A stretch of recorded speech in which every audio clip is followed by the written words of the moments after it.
Esta es la clase número 13 del curso Agua Potable, un enfoque biomédico, organizado por el Centro Universitario de Estudios Medioambientales, Facultad de Ciencias Médicas, Universidad Nacional de Rosario. En esta oportunidad trataremos el tema medición de arsénico en agua. El arsénico es uno de los elementos que encontramos en la tabla periódica. Ocupa el lugar 33 y se encuentra representado por el símbolo AS. El arsénico es un metaloide, es decir, un elemento con propiedades intermedias entre los metales y los no metales. Puede presentarse de forma orgánica, es decir, unido a carbono, o inorgánica, y además en 4 estados de valencia, dentro de los cuales los más habituales es el arsénico trivalente o arsenito y el arsénico pentavalente o arseniato. A lo largo de la historia, el arsénico ha sido utilizado para diversas actividades humanas. Fue utilizado por criminales como veneno, ya que carece de sabor y olor y se mezcla fácilmente con los líquidos, pudiendo pasar desapercibido en bebidas y alimentos. Otro uso que se le dio es como constituyente de anilinas y pinturas y preservantes de la madera. También en insecticidas y herbicidas, y es conocido su uso medicinal. A lo largo de la historia fue utilizado para el tratamiento de asma, sífilis, tuberculosis, diabetes, úlceras de piel, entre otros. Actualmente es utilizado por la industria, como por ejemplo para la construcción de paneles solares. El arsénico se encuentra ampliamente distribuido en el ambiente. Puede encontrarse formando parte del aire, el suelo y el agua. Al aire arriba por procesos de meteorización o por emisiones volcánicas. En el suelo se encuentra de forma natural como constituyente por la erosión de rocas y minerales. En el agua se presenta como consecuencia de las lluvias que fluyen sobre suelos con concentraciones de arsénico. La actividad humana contribuye a la presencia de arsénico tanto en aire como en agua y en suelo. En esta clase nos enfocaremos en el arsénico en el agua. Como vimos, puede encontrarse en 2 estados de oxidación, como arsénico trivalente o arsenito, o como arsénico pentavalente o arseniato, que es el más abundante pero a la vez menos tóxico. El arsénico orgánico tiene baja toxicidad y generalmente se encuentra en alimentos. El arsénico se encuentra dentro de los 10 componentes más tóxicos según la Organización Mundial de la Salud. Como vimos en clases anteriores, la Organización Mundial de la Salud establece los límites máximos recomendados y obligatorios. Para el arsénico, el límite máximo recomendado es 10 partes por billón. Como es común su presencia en el agua y es conocida su toxicidad, existen diversas tecnologías que permiten su remoción, como una que ya hemos visto que es la ósmosis inversa. La exposición breve a altas dosis de arsénico producirían efectos gastrointestinales como dolor abdominal y diarrea, y dosis más elevadas, envenenamiento, con posibilidad de muerte del individuo. La exposición crónica, es decir, bajas dosis pero prolongado en el tiempo, causa efectos dérmicos característicos, hiperpigmentación moteada o difusa y luego de años de exposición se suele observar hiperkeratosis palmoplantar como podemos ver en la imagen. También se ha asociado la exposición crónica con un riesgo aumentado de diabetes mellitus, mortalidad por hipertensión y enfermedad cardiovascular, infertilidad, entre otras. Todas estas son las características del hidroarsenicismo crónico regional endémico. Veremos ahora cómo se realiza en nuestro laboratorio la medición de arsénico en agua. Para la medición de arsénico en aguas utilizaremos una técnica espectrofotométrica.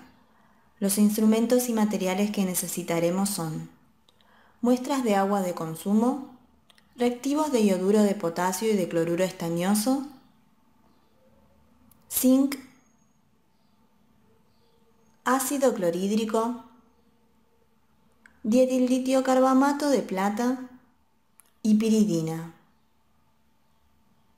También necesitaremos probetas de 50 mililitros, micropipetas, tips, matraz Erlenmeyer, tubo de can corto, perfus con conector y tapa y soporte de telgopor, y un espectrofotómetro. Los fundamentos del método son los siguientes. En una primera etapa, el arsénico 5 en un medio ácido utilizando zinc como reductor se transforma en arsina, un compuesto gaseoso.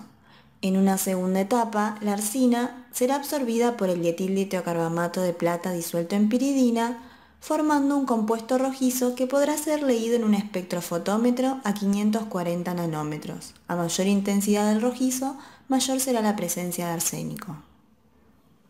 La siguiente tabla nos indica cómo cargar nuestra curva de calibración. La primera columna nos muestra que utilizaremos un blanco, 4 testigos con concentraciones crecientes de arsénico, un QC, las muestras que queremos analizar y realizaremos un proceso de adición-recuperación.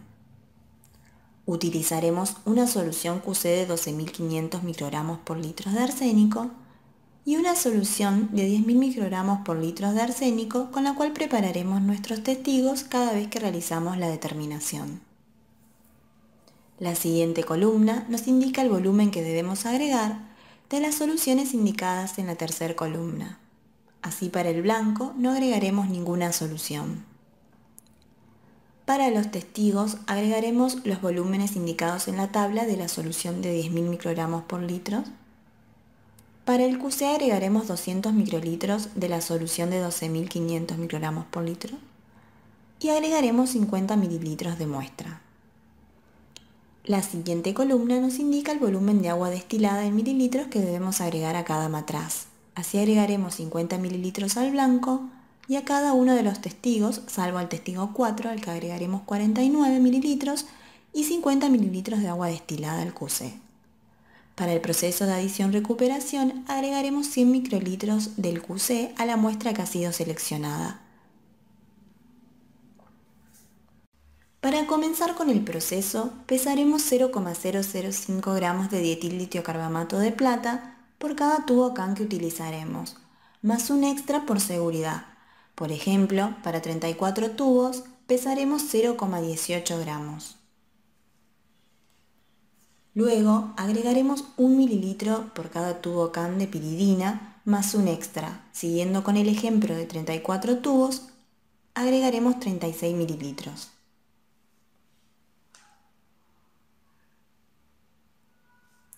Luego, para homogeneizar la solución, pasaremos la probeta por el vórtex.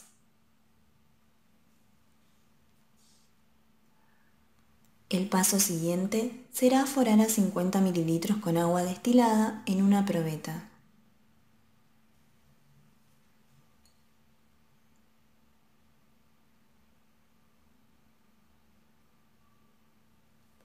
Luego se volcará el contenido de la probeta en el matraz correspondiente y se cargará la curva de calibración de acuerdo al indicado en la tabla. Se procederá de igual manera con cada una de las muestras que se desea medir. Se aforará 50 mililitros, se volcará el contenido en el matraz correspondiente. Se trabajará siempre con tubos y matraces rotulados y por duplicado. El paso siguiente será agregar 5 mililitros de ácido clorhídrico a cada matraz.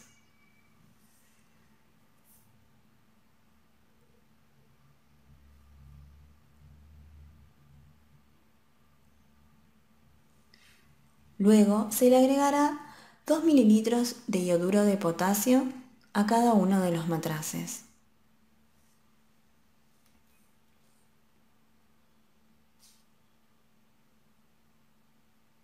El paso siguiente será agregar a cada matraz 500 microlitros de cloruro estañoso.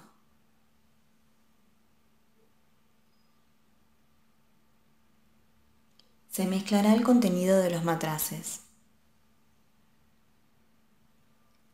Se agregará 1 mililitro de la solución de dietiletiocarbamato de plata con piridina a cada uno de los tubos CAN. Finalmente, se le incorporará a cada matraz el zinc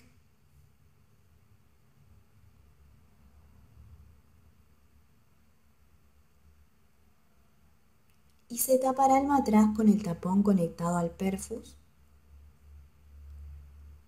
y el tubo CAN con el tip que tiene incorporada la tapa. Se verificará que se produzca el burbujeo y se dejará burbujeando durante aproximadamente 8 horas. Transcurrido dicho tiempo, se podrá medir el contenido del tubo CAN en un espectrofotómetro a 540 nanómetros calibrado con piridina.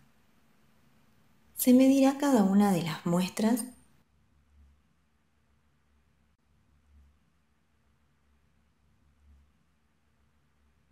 y se registrará la transmitancia en nuestro cuaderno.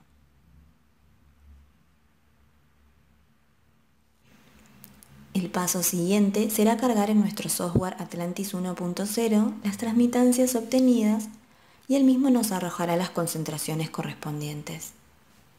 En el video siguiente podemos observar cómo se realiza el descarte de piridina y la colocación de los tubos CAN en el tupper con alcohol. Siempre que se trabaje con piridina, deberá realizarse en una campana con extractor y utilizando guantes de nitrilo. En la imagen podemos observar la curva de calibración luego de realizado todo el procedimiento, con un blanco, el testigo 1, el testigo 2, el testigo 3, el testigo 4 y el QC. A continuación, presentaremos algunos de los resultados obtenidos luego de analizar 410 muestras de agua de consumo. En este caso, los resultados están expresados con gráficos de boxplot. Recuerden que la línea negra representa la mediana y las líneas de los extremos de la caja el 25 y 75%. En este caso están representados los distintos tipos de agua analizada: pozo, red, ósmosis inversa y envasada. Y la línea roja nos marca el límite máximo recomendado por la Organización Mundial de la Salud, que recuerden es 10 partes por billón de arsénico. Como podemos observar, más del 50% de las aguas de pozo y red superan el límite recomendado por la Organización Mundial de la Salud y sus concentraciones parecieran ser similares. Y como es de esperar, las aguas de ósmosis inversa y envasadas tienen concentraciones que en un 75% aproximadamente están por debajo del límite recomendado.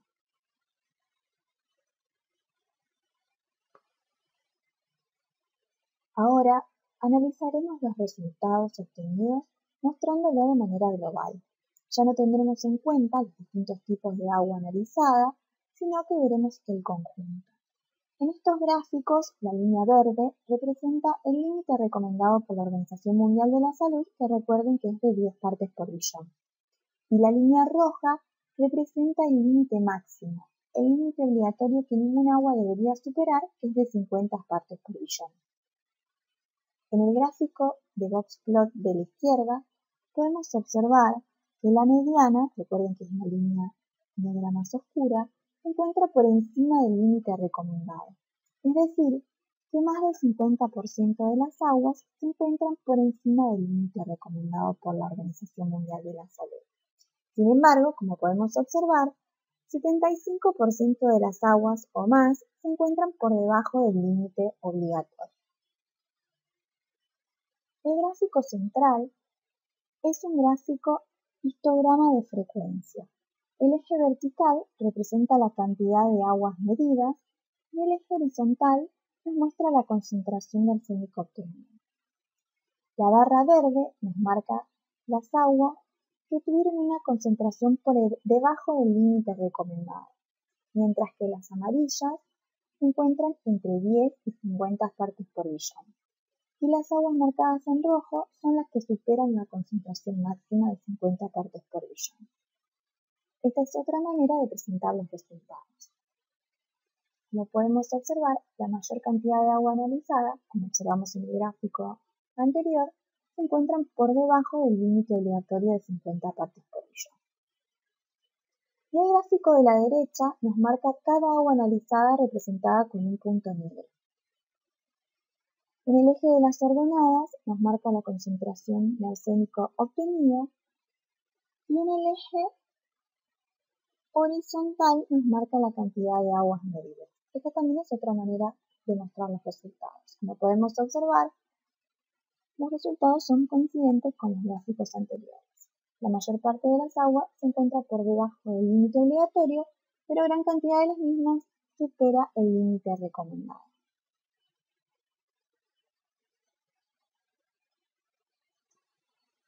Para finalizar la clase, observaremos los gráficos de control de calidad que nos arroja el sistema Atlantis luego de terminar de cargar cada determinación que realizamos.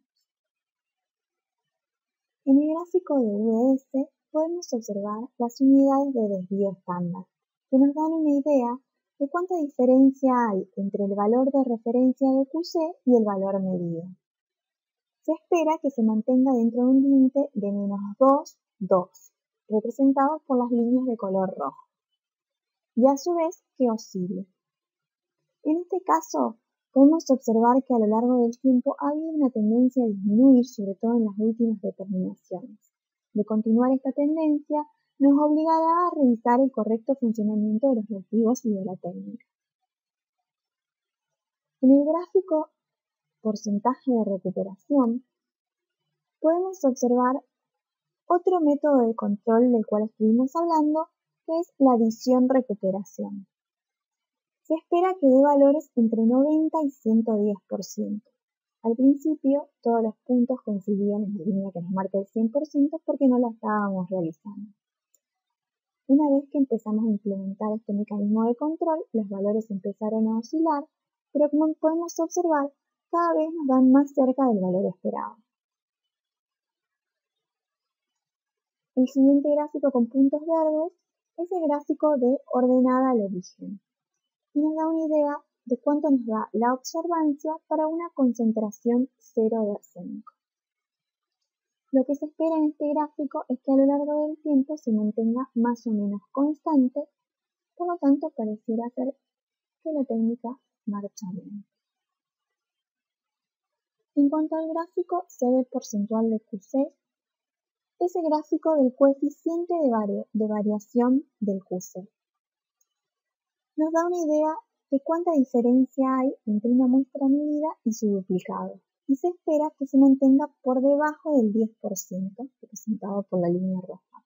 Como podemos observar, a medida que avanzamos en la técnica a lo largo del tiempo, dio cada vez valores más cercanos a lo esperado y en las últimas determinaciones casi todas se encuentran por debajo del 10%.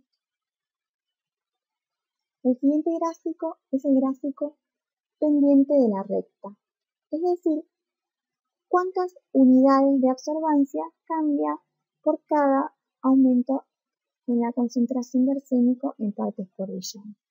Mientras mayor sea la pendiente de la recta, mayor es la sensibilidad de mi técnica. Como podemos observar, la pendiente no va decayendo, por lo tanto, la técnica viene marchando correctamente. Y el último gráfico es el gráfico de R cuadrado, que nos da una idea de qué también ajusta nuestra curva de calibración al modelo elegido. Nos da una idea de la linealidad de la curva. Y se espera que dé valores mayores a 0,90, es decir, valores los más cercanos a 1 posible. En nuestra técnica, como podemos observar, la mayoría de los puntos se encuentran por encima de 0,95, es decir, que viene marchando correctamente.